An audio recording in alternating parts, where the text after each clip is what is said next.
যখন আমি নিজে টাকা রোজগার করতে বের হলাম, ঠিক তখন আমি বুঝতে পারলাম বাবা কিভাবে তার হিসাবের কর্তব্য পালন করেছেন।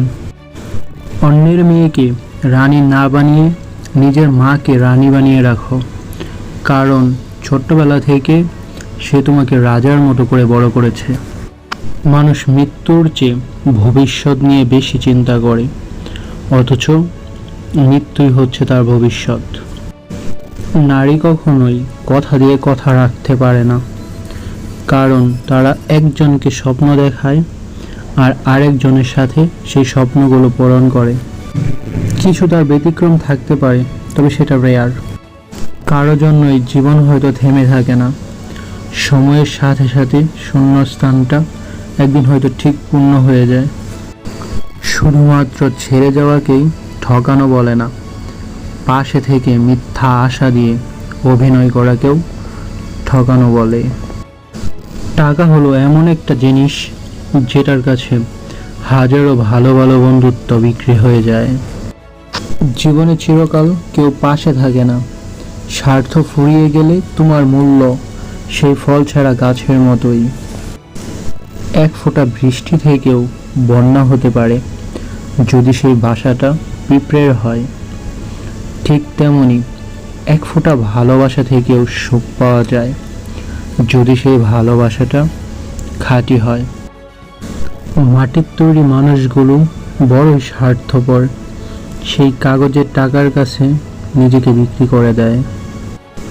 10 মিনিট পর বাঁচব কিনা সেই চিন্তা নেই, অথচ 10 বছর পর আমরা কে কি করব সেই লিস্ট প্রতিদিন তৈরি করি।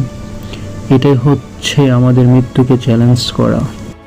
কখন কাকে কার দরজায় দাঁড়াতে হয় সেটা সৃষ্টিকর্তা ভালোই জানেন, তাই কখনো মানুষের সাথে অমানুষের মতো আচরণ করা ঠিক নয়। কুরবানির পশু খোঁজার আগে পাওনাদার খুঁজে খুঁজে তাদের পাওনা টাকা মেটাও, এটাই উত্তম ইবাদত।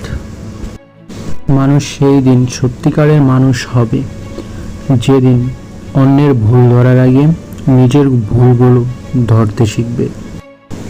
বর্তমান সম্পর্কগুলো হচ্ছে এরকম, খোঁজ না নিলে দূরত্ব বেড়ে যায়, আর বেশি খোঁজ নিলে বিরক্ত হয়ে যায়। মানুষকে ক্ষমা করে দেওয়া উচিত, কিন্তু কখনোই তাকে আগের মতো গুরুত্ব দেওয়া উচিত নয়, কারণ মানুষের চেয়ে মানুষের ব্যবহারটা মনে রাখা বেশি জরুরি। আগে মানুষ মিথ্যা বলতে ভয় পেত পাপ হবে বলে, আর এখন মানুষ সত্য বলতে ভয় পায় সে বিপদে পড়বে বলে। স্ত্রীকে যদি সম্মান করতে না পারো তাহলে কখনো বিয়ে করো না। একটা মেয়ে শুধু ভাতের জন্য আসে না, একটু ভালো ব্যবহার, ভালোবাসা আর ভালো থাকার জন্য আসে।